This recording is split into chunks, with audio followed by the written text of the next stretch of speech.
Your Steve Jones Show podcast is loading now. The Steve Jones Show podcast is sponsored by Sunbury Motors, North 4th Street in Sunbury, and Sunbury Motors Kia, routes 11 and 15 in Hummel's Wharf.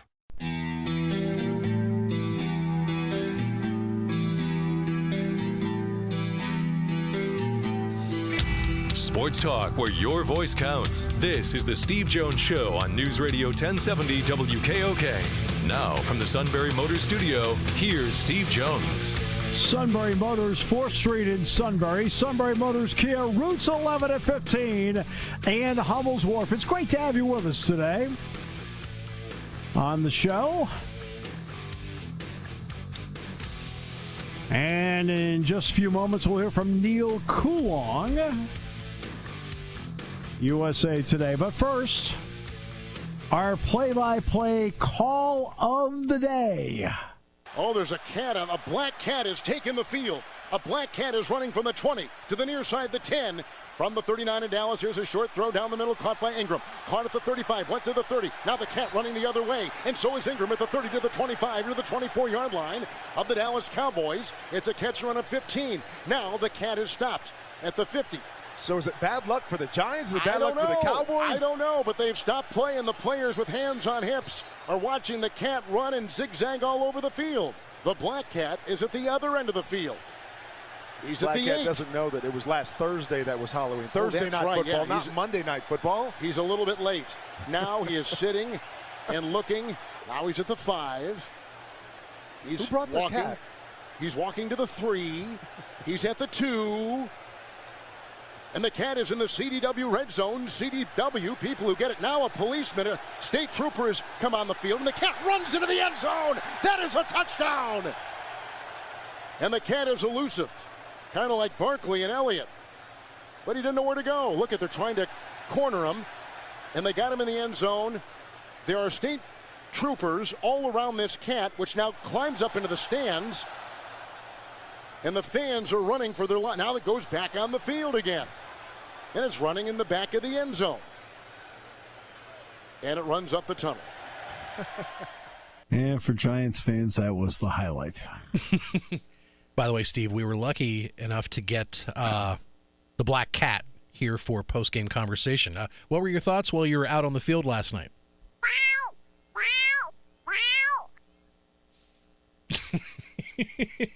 And as the play was going on in progress, your first reaction was to go in the other direction?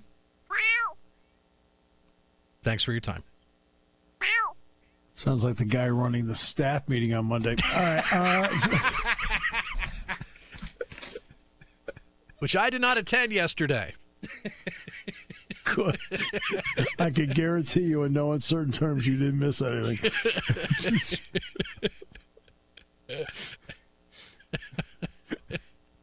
Oh. It's good to hear Matt Catrillo. Yeah. We'll have to remove the interim tag from him as the interim play-by-play voice of Shikellamy football. All right, so We're on a mission from God, on a quest.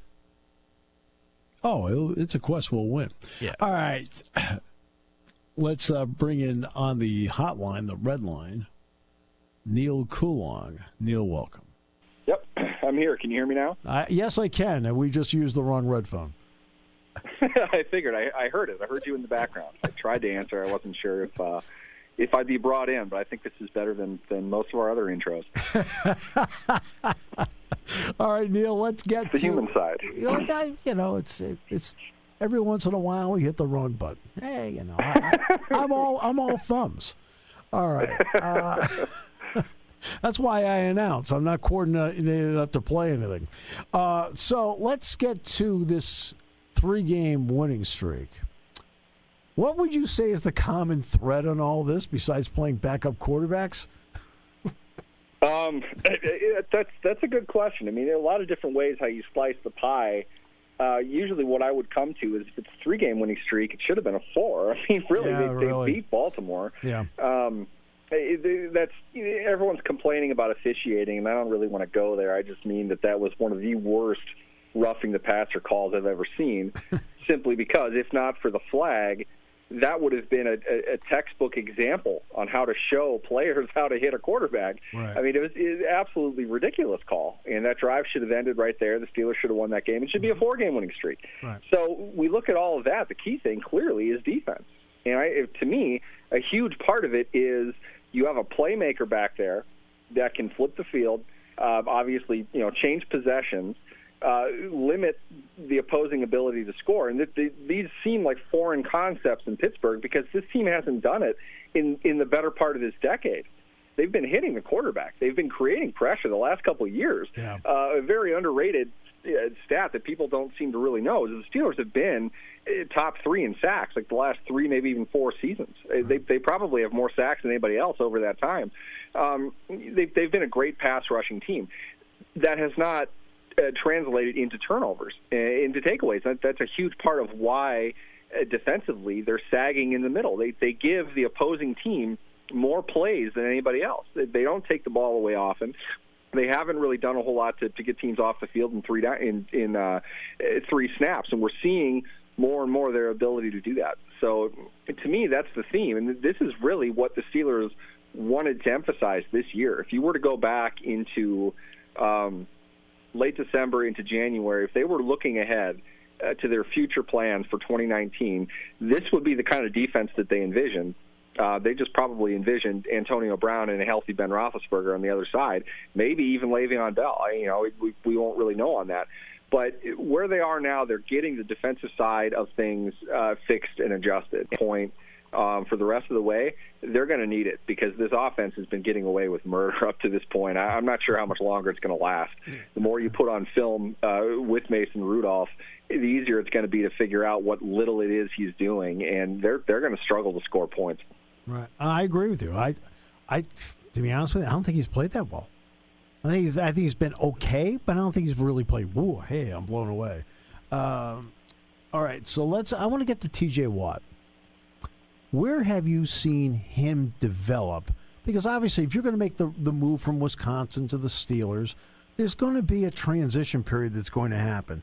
And then how do you emerge from the transition period? How's he emerged from the transition period in your estimation? To me, I think that's a fantastic question to ask, and to me, it goes back to what I've always thought. It's about time. I mean, it's taken me years. Well, here's the thing. I really wish Mike Tomlin, if you would have asked Mike Tomlin that question, I bet he would have loved to answer it because I think he said it the best when he drafted Watt. It's not that he's raw, it's that he's inexperienced. And what he really meant by that, in my mind, was you had the potential of an excellent player who had a lot of his time in college cut short due to injury. But when you see him when he was out there, when he was healthy, he's a good player. He just didn't get the time to really develop a lot of the pass rush moves, a lot of the hand fighting, that internal combat that you need to create pressure on a consistent basis. He didn't get a chance to really show that on film. Right. That's why he fell to 30. That's why, he came in, he did okay. As a rookie, he was pretty good. He's gotten better and better, but over the last, I'd say, 19 games, he's been an all-pro. And I think that's what Tomlin meant when he said that really he needs reps. He needs time. He needs to be able to develop. That's the only thing that's holding him back, and it's not his fault. You get hurt, you get hurt. He hasn't had a problem with that, knock on wood, up to this point. And we're seeing he's really stepping into an elite defensive player role in the NFL. I think he's going to continue to get better, too. The game has definitely slowed down for him, and he's using his hands at a veteran level. A lot of this is, in my opinion, the result of throwing him out there every snap when he was a rookie, high or low, he was going to be out there playing. And he's put a lot of work in. Keep in mind, John Mitchell is still to this day one of the best defensive coaches in the game. We've seen him do great things with several, whether it's a pass rusher, whether it's an internal defensive lineman. The Steelers have done a great job teaching the art of hand fighting, and the best ones all have that same trait in common. Watt is extremely difficult to block off that edge, and to be honest, I think he's a better run defender right now than he is a pass rusher, and he's an excellent pass rusher. He's in the backfield almost every time he rushes. It's really hard to stop him one-on-one. As we saw in Indianapolis, there were a couple times for some reason they put a tight end on him to block him, and Watt just blew him away. And in my opinion, you put a tight end on an elite-level pass rusher, he's going to ragdoll that tight end every single time. And until he's able to do that, he's not an elite-level pass rusher, because there will be times you have to block everybody with a tight end. There will be times the team has to slide protection down with a less inclined blocker, and the high-level pass rusher is going to tear him up, and that's what Watt has done over the last good stretch of time. I mean, he's definitely a legit Pro Bowler this year. I think you're looking at sky's the limit for a player like him right now. Has that always been the problem for Dupree? I always felt like that teams get into his body with relative ease, and he can't fight them off with his hands. But when he speed rushes and blows by you, he's got you. Yeah, I think with Dupree, you were really looking at, without question, the rawest player that Kevin Colbert has drafted in the first round. Right. There were fourth-round picks. That's the project round that had more current technical ability than Bud Dupree did. Keep in mind, he was a 4-year starter at Kentucky, and he wasn't a high-level player even at the end of that. I mean, he couldn't have had more reps. But at the same time, he was recruited as a tight end. He never had a defensive position coach. It was always the coordinator running things in Kentucky. They did Bud wrong in a lot of ways. I think if Bud had gone to a different school, you look back at his history, it makes you kind of wonder why he never transferred. But for whatever reason, he stayed there. They did him wrong. And I can say that because I gave a radio spot right after he was drafted, and I gave that assessment, and the defensive coordinator was the next guy calling in. So I always remember that about Bud. But what you see with him now is he's put all of that to work. And they adopted the same strategy with Dupree that they did with Watt. They got him on the field a ton right away because he had to climb. He had a long way to go. I would have said Watt was more ready for the NFL than Dupree was right away. I thought after a while, Dupree can turn into a pretty good player. I think that took a little bit longer than I thought it would, but at the same time, where he is now, I think he's better than I thought he was going to be. And it really, in a lot of ways, with his athleticism, and the game has, he's really caught up to his peers, and he's able to beat them now on something other than just blowing past them with a high level of speed that he has. He's capable of doing much more because he's seeing the full game. He gets it now.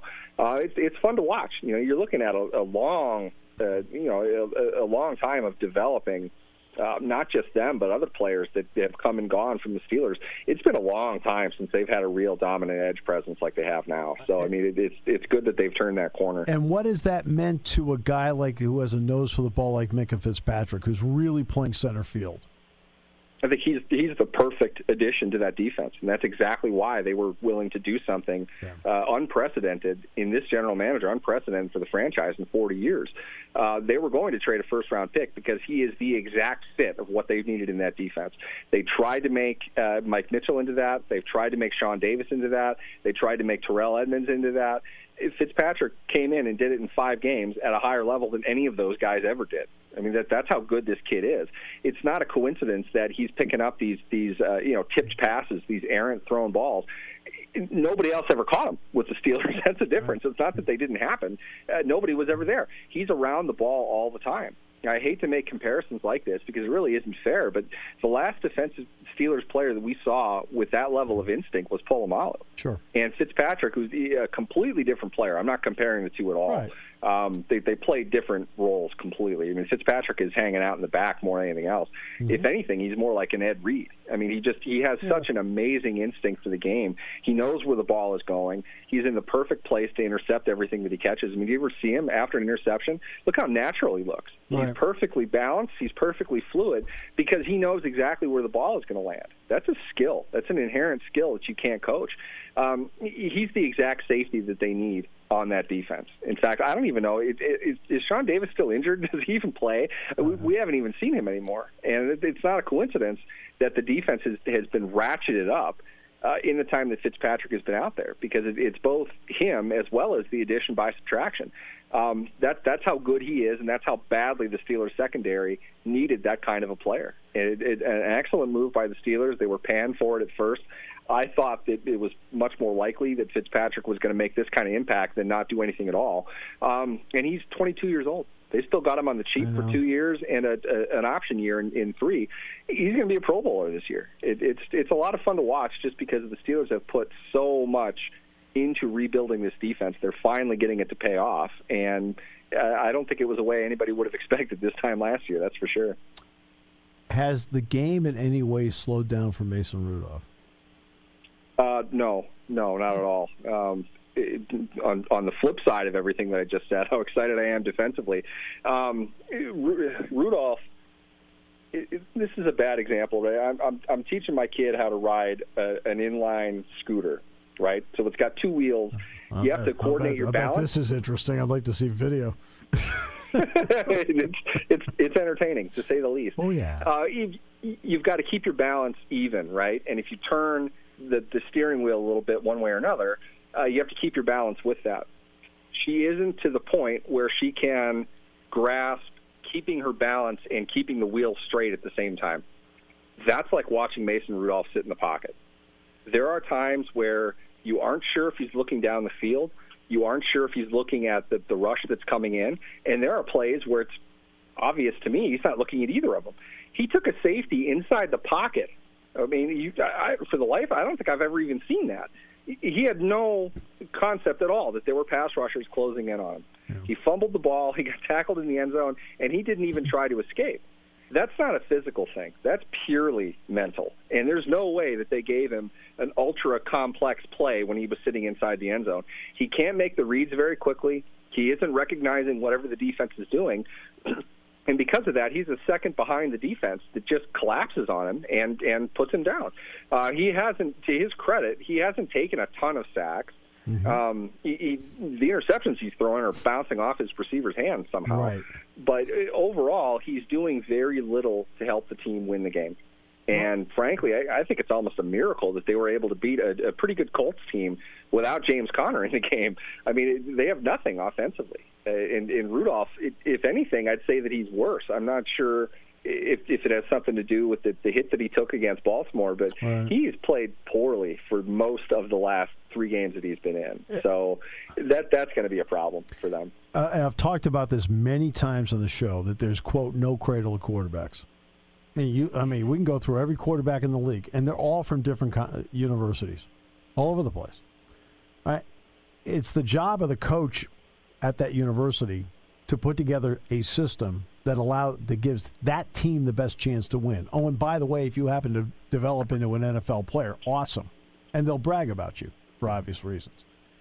He was in a system at Oklahoma State that did not entail a lot of reading. It was a lot of pitch and catch. Is it obvious when you watch him that it's like this is all new and foreign to me? Yeah, I mean, again, I go back to the processing piece of it.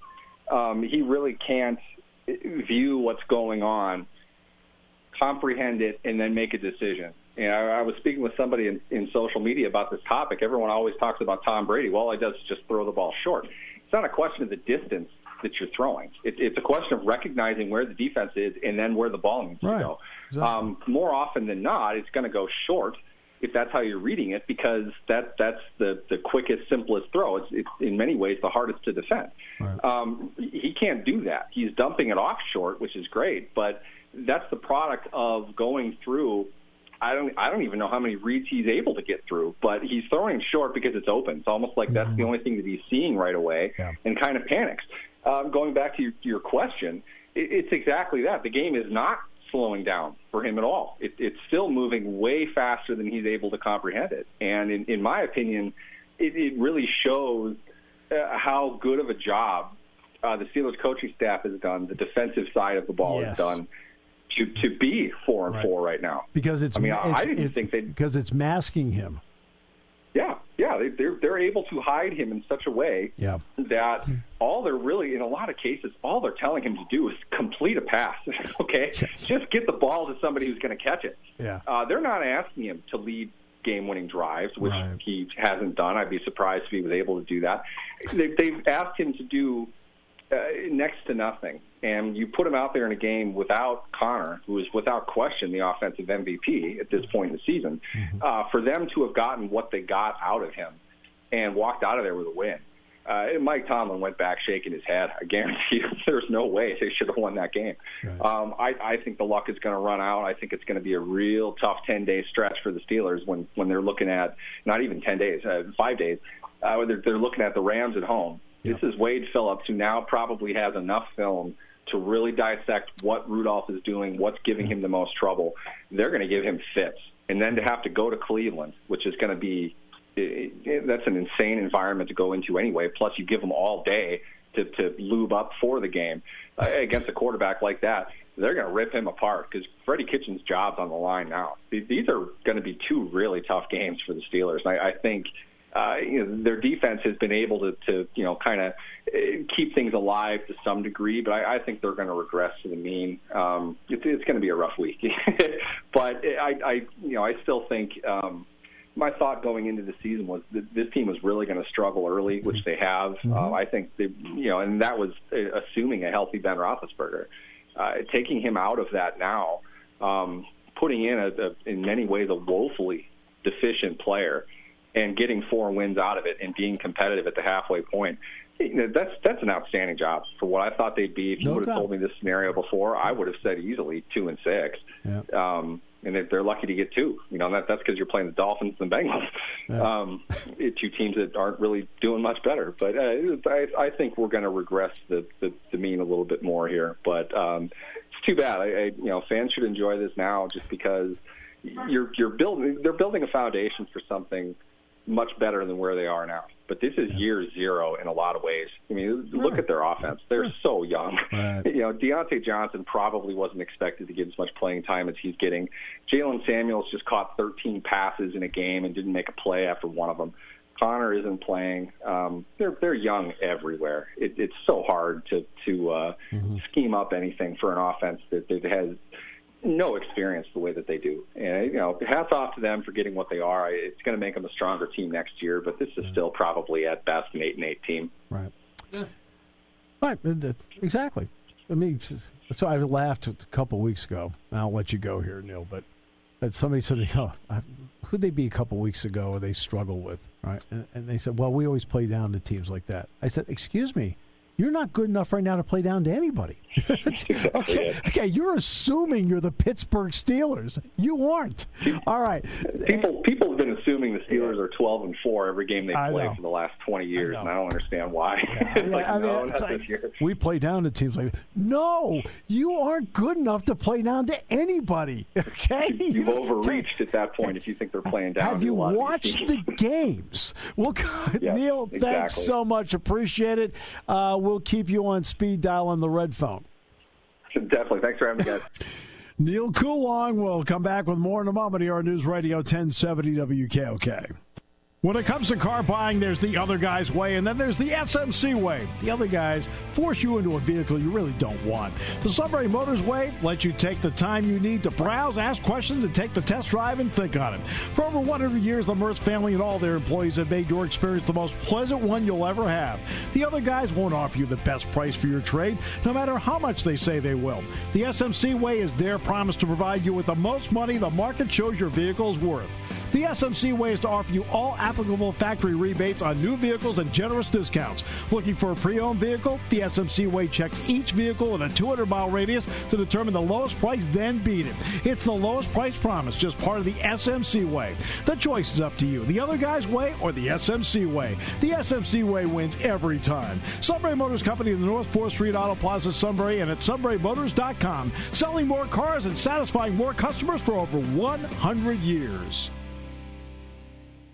For nearly 100 years, Purdy Insurance has been your locally owned, family-operated source for insurance products. With a staff of over 20 and partnerships with some of the industry's most trusted companies, Purdy has the experience and resources to get the job done. Whether you need personal, home, and auto, or complex business insurance solutions, Purdy will help you navigate through the process. Call today at 570-286-5855. Or better yet, stop in their Sunbury office to see what Purdy Insurance can do for you. Taking your calls at 800-795-9565. This is The Steve Jones Show on News Radio 1070 WKOK. Now, from the Sunbury Motors Studio, here's Steve Jones. Great to have you with us on the show today. Brought to you by Sunbury Motors, 4th Street in Sunbury. Sunbury Motors Kia, routes 11 and 15 in Hummel's Wharf. Selinsgrove will be the team that's in action on Eagle 107 coming up on Friday night. They are the lone team that we broadcast that is still alive in all of this. Bucknell basketball opens tonight. That's on Eagle 107. Nittany Lion basketball opens tonight with Maryland Eastern Shore in the Jordan Center. That will be at 7 tonight. Dick Girardi and I on beginning at 6:30 here on News Radio 1070 WKOK. Did you see the big news yesterday? Before we get the Yetur here, did you see the big news yesterday? You can't be thinking about the Black Cat. We covered that earlier in the hour. So. No, but that's the state of sports right now. I mean, I used to think the games were interesting. Now every local sportscast in America is showing I'm seeing ghosts and black cats. And I'm interested in what the final score is. I feel like a dinosaur. All right.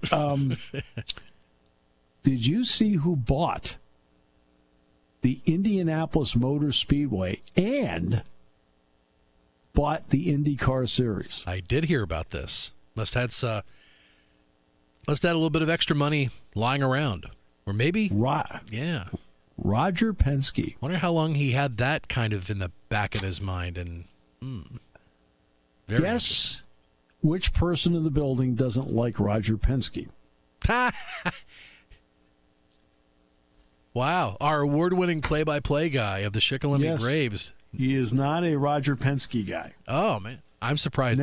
He has not brought that up to my attention today. He really must be buried in his work in order for him to not barge into my studio or into my office to talk about it for a couple of minutes. Yeah, that's called somebody scrambling. All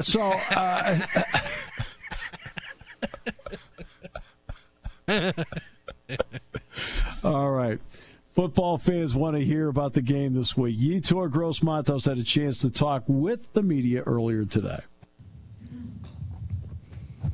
How you doing, Yetur? Good, how are you? Good. I just want to ask about the bye week. How was it? How'd you use it, I guess, to rest and recover? And did you get a chance to go home, maybe see some family or anything like that? No, I was actually here all weekend. I just spent a lot more time in the film room with my teammates and in the recovery beds, taking advantage of having that chance to get some rest. Yetur, what's the challenge this week facing a Minnesota offense that is really heavy on the run and focuses on dominating time of possession?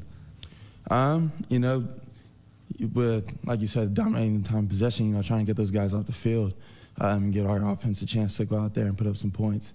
And, with a team like that who run the ball as much as they do it in the consistency of their offense, not drawing a lot of penalties and stuff, you just got to play discipline. Everyone's got to do their job.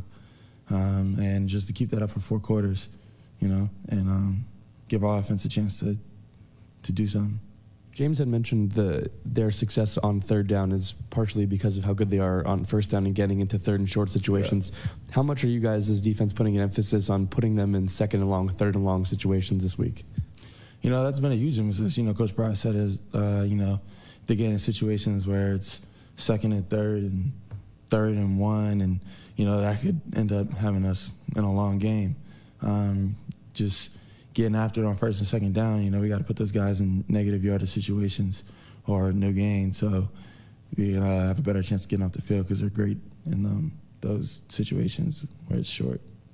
Hey, Yetur, one of your teammates is in line, P.J. Mustipher, to get a lot more, well, I guess a little bit more playing time to get the start Saturday against Minnesota. So, as one of his teammates, I'm just curious, first of all, if you had to describe him in one word, what would it be? And where's the confidence in this defensive line, even with, kind of a quote-unquote new guy, starting this weekend? Describe him in one word? I feel like it's hard. He's a huge personality. But I think probably like hardworking. He's always someone after practice you can find him in the sled by himself or in a group every Tuesday and Wednesday work days, he's out there striking the sled, getting extra work in.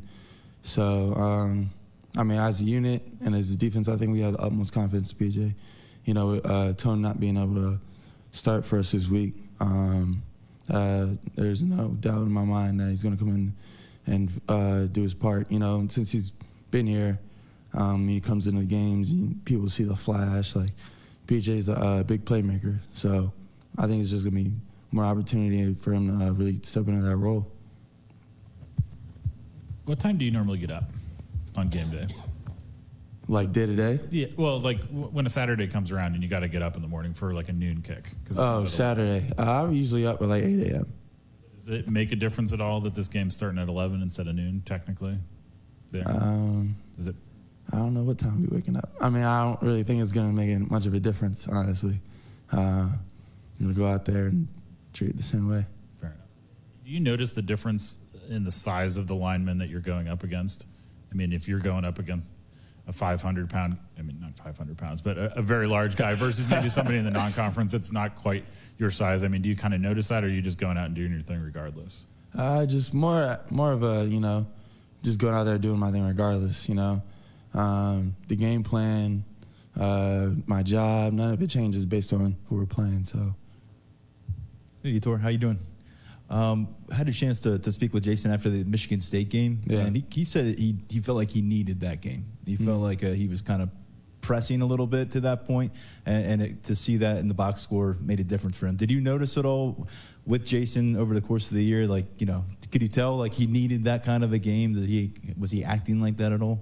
I don't think he was acting like it, maybe to himself, his personal goals, whatever, but he approached practice the same way in terms of how he came and worked out for the team. So, I know he was real excited, real happy that he was able to do what he did on that Saturday, and it was a great moment for all of us, but I couldn't tell. When you go to the package that you slide inside and Jason's opposite of Shaka, what does that front present to a defense, to an offensive line in terms of the difficulty? There's just a lot of speed coming from a lot of different places. So I think a lot of his lines are real quick to point out the protections and identify who's where. So I'm not too sure how.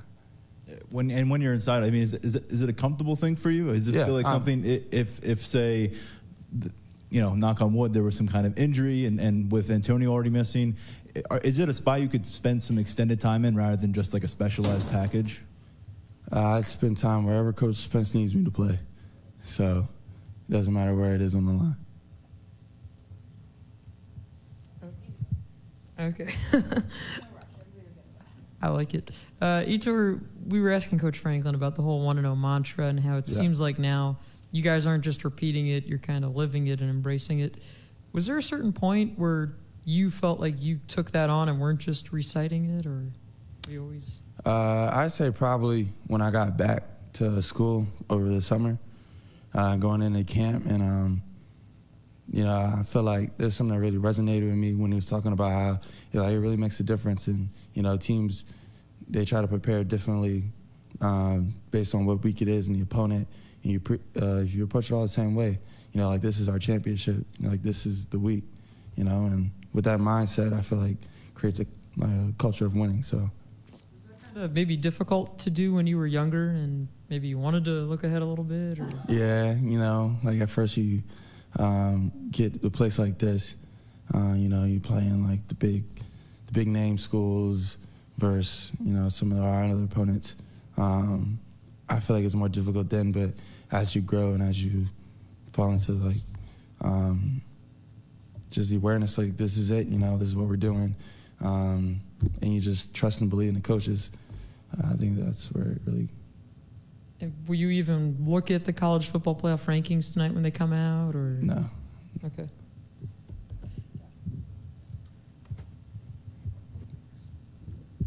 I wanted to ask you about kind of building off of a question from earlier. So Minnesota's right tackle weighs 136 pounds more than you and 157 pounds more than Shaka. Have you ever faced a weight disparity like that, in your career, and how do you go about, beating someone on the line who is almost, like essentially more than 50% of your body weight? I don't think I have, honestly, but it'll be a great task. They got some pretty good players on that side, but I don't think the approach is going to be any different. His job is to block me, and my job is to get around him. So we'll figure something out. How have you guys kind of seen Rasheed Walker develop here in the last year or so? Yeah, I think the biggest growth with him was over spring ball. At first it was obvious, he was learning things and stepping into like a new role. But I think his confidence from that point to the beginning of the season and the beginning of the season now has just grown so much. I think he's grown in one of the better players on this team. And he's done a great job. I can't remember if it was you or Shaka in the one clip in the spring that they tweeted out, and somebody beat him pretty bad. Did you guys razz him at all about that? I mean, because he's obviously held his own this year. I'm sorry, I missed that. Yeah, there was a clip that was tweeted out in spring ball when he got beaten pretty bad, either by you or Shaka. Did you guys let him hear that, or was it just, because he's obviously held his own this year? I didn't say a word to him about it. Everyone loses reps. No one's going to win every single rep. So I don't think it really bothered him that much, or any of us. He's gonna win his battles sometimes, and sometimes not. So. Are there ways that you think maybe you guys have helped him or can help him? Maybe pointing out specific things that other ends might try to do to him or anything like that. Anything he's had a question on, we've been pretty good about answering it. And just going against him, sometimes like, oh, this works. And now it's more like, okay, now what works, because he's developed a lot, so. Last one from me, I promise. What do you think the ceiling looks like for Micah Parsons? Because we're seeing more and more from him every week. Yeah. The ceiling, I don't know. I don't know what that would look like for him. Every day he goes out there, I feel like he surprises me more and more. So he's just someone who just keeps growing. I think he's going to end up having a phenomenal career. Do you remember the Nike camp in New Jersey? You were there, and Micah was there, and Damian. And he was kind of talking trash about how he was the best DN. Do you recall that? Yeah. What was going through your head when you see this kid, because he's a little bit younger than you? Actually, PJ Mustipher was there too. But it was just kids having fun. And it was hard to really imagine that we'd all be in this place at the same time on a team like this. So, just to see the dream come to fruition it's incredible.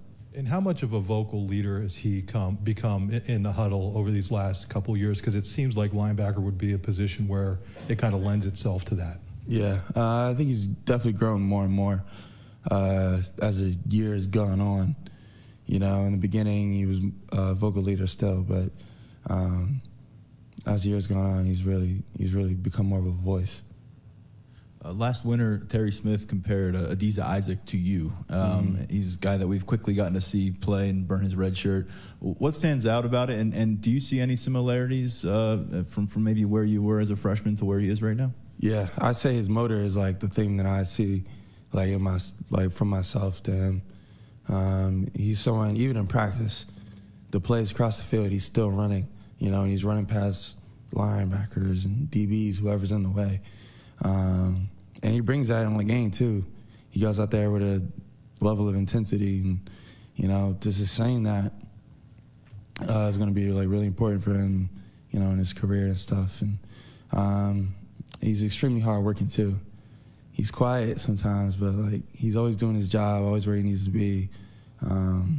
I think he's one of the people I've noticed since I've been here is an incredibly high ceiling. I think he's going to be phenomenal. Anything else for you, Tor? I could ask just about one of your older teammates, Fred. Fred answered. Yeah. We may or may not see more of him with Antonio out for this game, but I think maybe he's surprised some people how he came back from an injury and has really been the number two tackle for you guys for a while. What does he do that doesn't show up in the box score, I guess, because he's not the one who's racking up all the stats? Can't move that man. That dude is unmovable.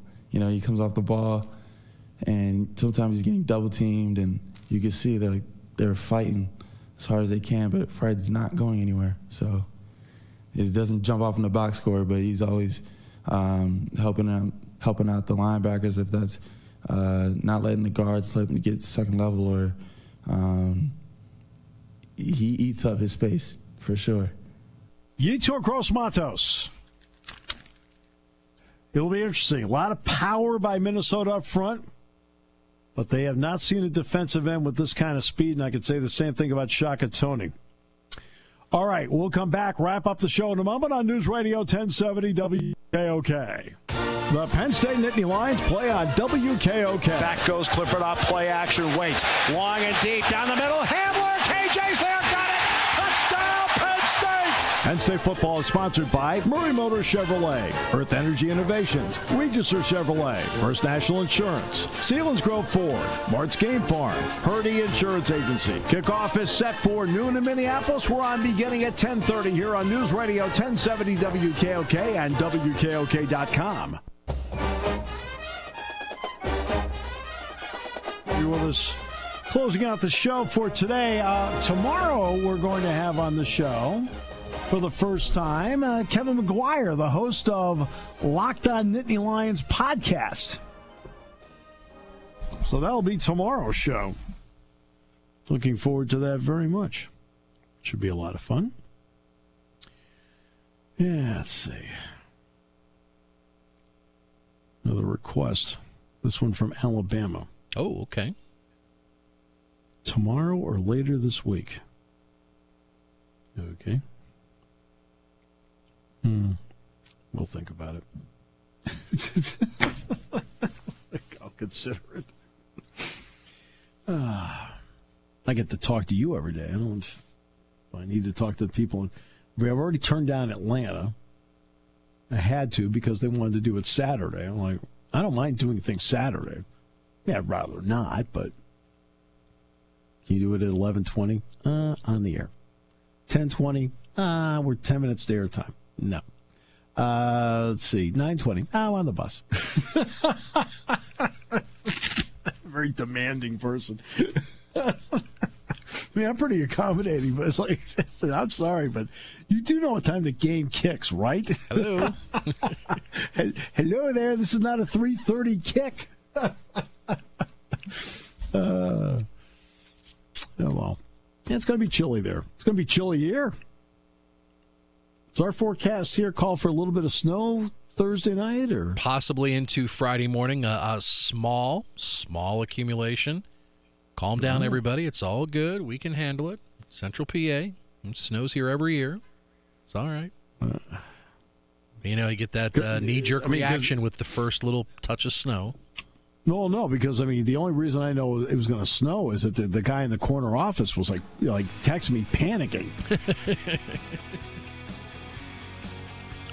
But just in case, we do have the Winternet computer. It will be fired up and ready to go in case we need it on Friday morning. So, somebody said to me, it might be cold in Minneapolis. I said, and your name is Captain Obvious. I've seen you on TV. Excuse me, it's not July. I got it.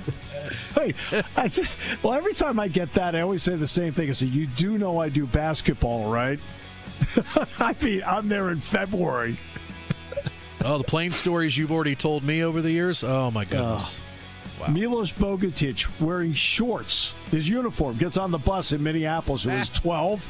He looks at Dick Girardi and sees his memo to Milos. Next time, wear long pants, Minnesota. Yeah. Your station for news, weather, business, and CBS Sports Radio. News Radio 1070 WKOK Sunbury and on WKOK.com.